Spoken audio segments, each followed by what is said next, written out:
이 제로 음료를 너무 많이 드시는 분들이 계세요. 제로 음료의 문제는 무엇이냐면요, 공복 반응이라는 게 있어요. 안녕하세요. 다이어트 멘토 닥터리TV 가정의학과 전문의 원장 이진복입니다. 오늘은요, 우리가 매일매일 행하고 있는데 의외로 살이 찌는 습관에 대해서 말씀을 드릴 거예요. 이런 습관들은요, 매일매일 무심코 행하지만 살을 찌울 수 있기 때문에 자제해 주시는 게 좋거든요. 절대로 하지 말아야 될 살찌는 습관에 대해서 말씀드릴게요. 자, 첫 번째는요, 식사 중 스마트폰 사용이에요. 이 식사를 하실 때 식사에만 집중하지 못하는 이 현대인들의 문제, 정말 심각하거든요. 주의가 분산이 되면요, 우리가 포만감을 느끼는데 어려움을 느끼게 됩니다. 그래서 과식으로 이어지고 결국은 다이어트에 실패하게 돼요. 우리가 음식을 먹을 때는요, 스마트폰을 좀 멀리 하시고 음식에 집중해서 음식의 맛을 천천히 음미하면서 식사를 하실 것을 권장을 드립니다. 자, 두 번째는요, 제로 칼로리 음료의 과신이에요.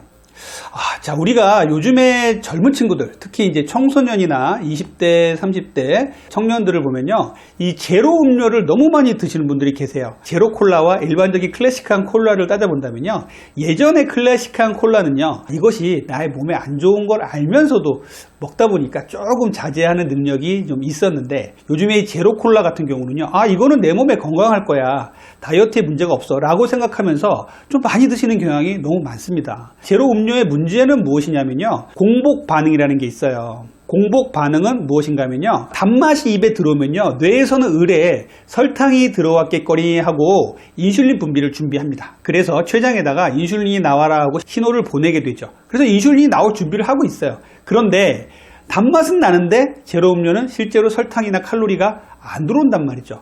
그러면은요, 췌장이 인슐린 나올 준비를 했는데 아무것도 안 들어오네? 멈춰요. 그러다가 나중에 실제로 탄수화물을 먹게 되지 않습니까? 그러면 그럴 때 왕창 인슐린을 쏟아내는 경우가 많이 있습니다. 그래서 공복 반응을 통해서 인슐린이 오히려 더 많이 나와서 인슐린 저항성을 일으킨다, 이런 이론들이 요즘에 각광을 받고 있어요. 그때그때 분비되는 인슐린 양은 적을 수 있지만 장기적으로는 인슐린 저항성을 만들어서 당뇨와 비만으로 갈 수가 있다라는 것이 요즘의 학설이에요. 그렇기 때문에 이 제로 음료는요, 좀 조심해 주셔야 됩니다. 또 하나는요, 이 제로 음료가 음식을 먹다 보면요, 이 장내에 들어가면 위하고 소장을 통과할 때는 이제 흡수가 안 되고 그냥 쭈르륵 넘어가게 되죠. 그런데 대장 속에 들어가면은 얘기가 좀 달라집니다. 대장 속에는요, 이 제로 음료를 먹고 사는 유해균이 증식하게 돼요. 장내 환경을 망가뜨리다 보니까 이 유해균은 올라가고 유익균은 적게 되는 이러한 문제를 발생하게 됩니다. 그래서 제가 두 번째로 말씀드린 건요, 제로 음료를 너무 과신하지 말자라는 말씀을 드리겠습니다. 세 번째는요, 운동 후에 보상 심리로 먹는 것을 말씀드릴게요.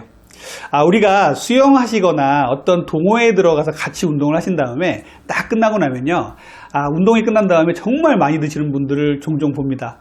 운동을 했으니까 이 정도 먹으면 괜찮겠지라고 생각하는 거예요. 등산에서 뻘뻘 땀을 흘리고 올라가서 정상에서 너무 많이 먹고 내려오시는 분들도 계시죠. 이렇게 운동한 후에 또 고칼로리 음식과 고당의 음식을 많이 드시면 안 돼요. 이렇게 운동을 하신다면요, 더더욱 내 몸에 건강에 좋은 단백질과 야채 위주로 내 몸에 좀 채워 주셔야 됩니다. 그래서 이렇게 운동 후에 보상심리로 더 먹게 되는 거 주의하셔야 돼요.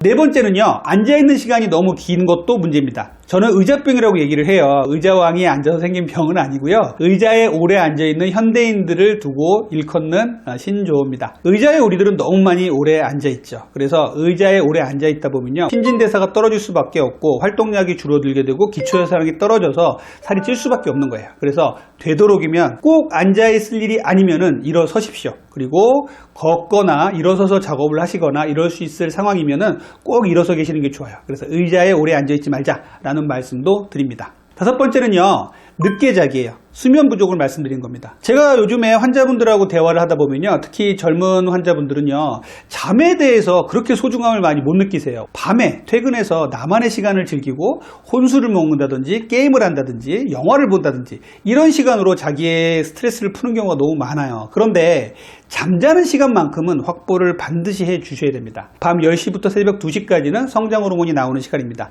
이 시간을 포함해서 7시간 반에서 8시간 정도의 숙면은 꼭 취하시는 게 좋아요. 잠을 잘 자야 우리의 성장 호르몬이 나와서 모든 식욕 조절에 관련된 호르몬들을 싹 정리를 해주거든요. 그런데 잠자는 시간에 나는 다른 걸 하겠어, 더 재밌는 걸 하겠어 하다 보면요, 우리의 몸이 교란될 수밖에 없어요. 그래서 잠자는 시간만큼은 포기하시면 안 됩니다. 누가 뭐래도 내가 지켜야겠다, 이렇게 꼭 생각을 해주셨으면 좋겠습니다. 자, 오늘은요, 여러분들과 함께 의외로 살찌는 습관 5가지에 대해서 말씀을 드렸어요. 오늘 제가 말씀드린 이런 내용을 꾸준히 지켜가신다면요, 건강도 지키고 다이어트도 잘 되는 이런 몸이 되실 겁니다. 오늘 내용이 도움이 되셨다면 구독과 좋아요, 알림 설정, 댓글 부탁드릴게요. 지금까지 여러분들의 건강한 다이어트를 항상 응원하는 다이어트 멘토 닥터리였습니다. 감사합니다.